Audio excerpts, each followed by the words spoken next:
Right, y'all, so there's a few more details that have been released in regards to Ashlee Janae, the soft life influencer that has recently passed away.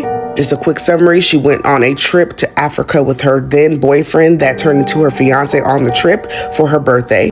She had turned 31 on that trip. She talked to her parents on her birthday, especially after the proposal, but nothing under the impression that she was depressed or wanting to take her life. It has been confirmed that before her death, Janae and John McCann had gotten into an argument after the proposal, but before her death. And it was so much of an argument that the hotel officials had to make a decision, because it was so toxic between the two in their argument, what they needed to do next, that they separated them in separate rooms.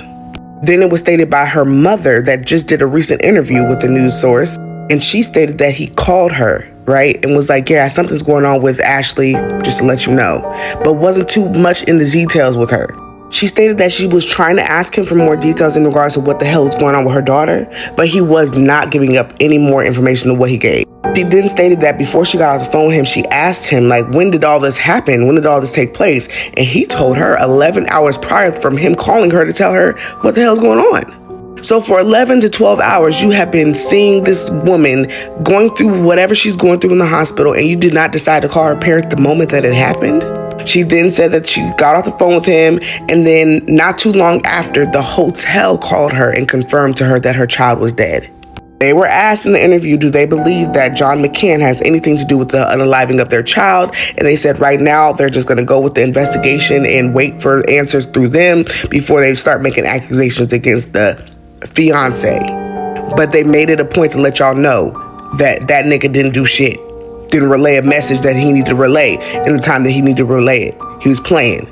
Not to mention, when they investigated her body, they found markings around her neck. And when they took the body to the second medical examiner confirmed that she died from basically being strangled, lack of oxygen. Of course, the fiance is trying to make it seem like she hung herself, but like I said, they said that there was markings of strangulation. It didn't say from the rope, it just said strangulation. So it could have been from a hand, and then the rope could have been, y'all know what I'm saying. But once there's more information, y'all already know I'm about to give y'all the tea, okay? So make sure you guys follow, like, and comment down below your thoughts in regards to the situation. I'll keep you guys posted on any trending topic on this page, as well as any other platform I talk about trending topics on. And yeah, justice for Ashlee Janae for sure. This is part 2 of discussing Ashlee Robinson, a 31-year-old woman found deceased in Zanzibar. In part 1, I discussed the timeline of events. Now let's get into the unanswered questions. So news reports are indicating that the family is not getting answers from the fiance, and I think that would reasonably concern any family. He was communicating with them before she was officially declared deceased. He called the family and told them that she was stable, so the family probably wants to know, why aren't you talking now? And I think any reasonable family member would want to know who told the fiance that Ashlee was stable, because based on what I could piece together, it sounds like she was not stable when she was located in the hotel. It sounds like she was probably deceased at that time or shortly thereafter. So are the authorities and doctors stating that she passed away later at the hospital? That discrepancy I do think needs to be addressed. Also, the medical records state that there was an unidentified mark around her neck, but what evidence has been presented that confirms that that mark is consistent with her harming herself versus someone else strangling her and staging the room to make it look like the injury was self-inflicted? Also point your attention to the fiance's alleged statement stating that she hurt herself on the door, but what physical evidence supports that? Because these same medical records have those question marks. Are those question marks there because the investigators themselves are uncertain about whether his account was accurate, or are they going off of memory because notes were not accurately taken, or are they putting question marks because they were not able to investigate and conclude that the injury was self-inflicted?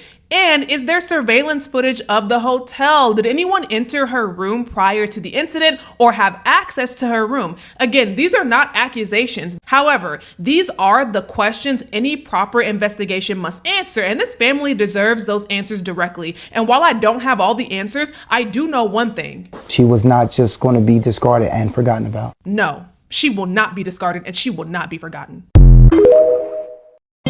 My source told me that Joe is a frequent visitor of Zanzibar, and he is well known by hotels, staff, and the people. Okay, the friend of this hotel staffer goes on to confirm that Joe is a frequent visitor to Zanzibar and he's very well known. When you're very well known, it's easier to pay people off. It's easier to get what you want when you have friends in an area. One very important point to note. This friend confirms that they were arguing daily, which we know, but she says that they were arguing daily about him cheating on her. I want you to hear that little clip. Take a listen. They were arguing about him cheating on her. He would leave the villa to go to other women at night. She goes on to say that Joe would leave the villa almost daily, every night, to be with another woman, and not another woman who is at the villa, but a local woman. I'm going to read something for you that's going to corroborate that in a minute. She says that also what her friend who works at the hotel told her is that one night there was Joe and Ashlee were out, and somebody inside the villa was flirting with Ashlee, and Joe got mad, and Ashlee came and was like, "Are you joking? You have the nerve to get mad at me because some man is flirting on me, flirting with me. I am not doing anything back. I'm not engaging, but you're leaving every day, being with all of these local girls. You have some nerve." And again, that would go and make sense to the reports that have been confirmed that there was daily fighting. Okay. This whistleblower also went on to confirm that the police have arrested 10 people in connection to this case.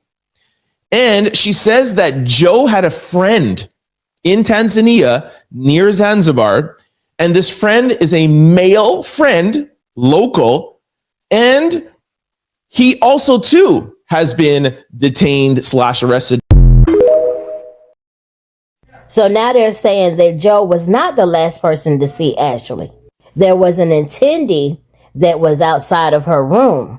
So the attendee guy, he ran errands for the people for the hotel at the hotel, and then he also would spray like pesticides. That was his job.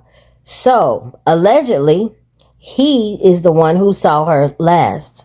So according to him, she was walking around outside, distressed, pacing back and forth. And he asked her, he was like, "Hey, do you need anything? Do you need any help?" He let her know, that he was going to come to her room and spray the pesticides. Now, mind you, when they spray pesticides, nobody can be inside the building or outside of the building. So what she told him, she said, "Come back in 10 minutes. And then she asked him for a charger, and he gave her the charger. So after that, he continued serving the other rooms. He went to room 24. He went to room 26. And then he remembered that he had to go back to room 25. Now, mind you, she said 10 minutes. According to him, he made it back in 20 minutes. But check this out, too. I don't think you guys realize how far away Joe's room was to her room. She was in room 25 and he was in room like 60 something. He was in a whole nother villa. And they say it's like 10 minutes away. And this is the map. As you can see, they're far away from each other. So they're saying that it's like a 10-minute, well, they say like a 30-minute walk, and you could probably jog it within 10 minutes. So that's a pretty far away distance. That's not, and I'm not saying that he wasn't in the villa with her. I'm just saying that they separated them far away from each other. And speaking of that, I wonder how much that costed him for them to give him a whole nother room in a whole nother villa. Oh, and another thing, when Joe went to his room, he asked for security to escort him to his room. So I'm not sure if he did that to form an alibi. We don't know. So when the attendee got back to the room after them 20 minutes that he said he took, that's when he said he pushed the door open and he heard a thud. And when he walked in the room, he could see her in the closet with that thing around her neck. So this is the closet where they found her at. Right there where that yellow spot is, that is where they found her. They said it was below the top wooden shelf and above the second to last wooden shelf. And she was hanging on that metal rod. But she's a pretty tall girl, so her feet most definitely had to touch the floor. According to the attendee, after he found her, he called his manager, not 911. So hearing this information, does that change how you think about the case? So could it have been the attendee? Was it Joe? Oh, one more thing. Remember, Joe said he found her. He initially said he found her. Now the attendee is saying that he found her. So somebody is lying. Somebody is lying. And it sounds like they might be both in cahoots. Could the attendee have been paid? That's the thought too. Because the wage there, most people like the average wage there is like $150 a month. So if you think about this millionaire offering him a good $1,000, that's enough to get him by a few months. This case is getting deeper and deeper. I will keep y'all posted as I get information. Anyways, y'all let me know what y'all think down below, and I'll holler at you later. You're telling me that the misunderstanding was so intense that hotel staff had to separate them in 2 different rooms? Ever lead me to believe that she would do something to harm herself. She's out of the country with her boyfriend. She's celebrating her birthday April 5th. Gets engaged to this boyfriend, same trip. From what I could see online, she's actively posting content during this time, even texting with a friend about the engagement. Then days later found deceased while on that same trip in Zanzibar. After hearing a little bit of what her mom said, I'm not pointing fingers, but shit. It was reported that her and the boyfriend got into an alleged misunderstanding. Now, her mother states that sometime after that, security had walked him to the room and that's when they found her. And let's be honest, that is possible, right? And obviously, when you put everything together and you're looking from the outside in, the shit looks weird. I really hope all possibilities are explored, though. Considering they had to be separated, that means staff would possibly know that she's in that room alone, right? Foreign country, on vacation, beautiful girl, a lot of suspects. I do also want to point out, I've seen a lot of people online saying that her lifestyle is what ultimately led to her fate. Let's be real, that's a nasty ass thing to say. No matter what you believe happened here, nobody deserves that. With that being said, I think all possibilities are on the table. Vacation, birthday trip, proposal, take your own life. My money's still on the husband, and not because he's white, but because this was her birthday trip. She went and got a new wig, got her lashes did, nails did, toes did, picked out outfits, and created an itinerary for her birthday. She had no idea that this man was going to propose to her in such a beautiful place like Africa. She would have been ecstatic. It's my birthday and my man is proposing to me? Hell yeah. I do not feel like anywhere in her mind it would have been, it's my birthday, my man is here, he didn't propose to me, this is a great time to just end it all. On top of the fact that she black, you want me to keep believing that black people decide to unalive themselves by hanging? It's very hard for me to believe that. It's giving this man found something out while on that trip or before it, and this was all a calculated move. They say he's still in questioning about it, and this is very unfortunate. And this is not a race issue. I'm seeing men talk about if he white, he did it. Black men have been unaliving a woman too. Y'all must have forgot that woman down in Coral Springs who was just recently unalived by her black husband and she was the mayor. And then all the blog sites are posting that it's a suicide already. Like, is there no further investigation?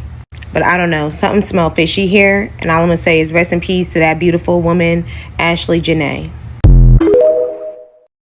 Did you notice the man hiding behind the tree while Ashlee Janae was on vacation? No one realized that her fiancé, Joe McCann, had already controlled her in 3 terrifying ways, and the last one is truly unsettling. First, he deliberately took her over 14,000 kilometers away from home. He chose Tanzania, a destination more than a 20-hour flight from the U.S., essentially isolating her completely. He secretly hired local guards who claimed to protect her, but were actually monitoring her every move. With an 8-hour time difference, any desperate cry for help to family or friends would be severely delayed, leaving her trapped and alone in her most vulnerable moments. Second, he quietly took out a huge life insurance policy on her before the trip. As a hedge fund manager, Joe's flagship fund had lost 78%, pushing him toward financial collapse. Facing a halted $1 billion fundraising plan, he saw the insurance payout as his only lifeline. The so-called engagement and romantic getaway may have been a carefully calculated setup for a fatal accident that would allow him to claim the money. Finally, he took complete control of her social media accounts. Under the guise of managing a joint business, he gradually gained access to her online presence and private communications. Even after a serious fight led the hotel to separate them into different rooms, Ashlee still couldn't speak out. Those happy posts we saw online, they were likely just tools to fake a suicide and hide the truth. Do you think they are true love, or is it a well-planned deception?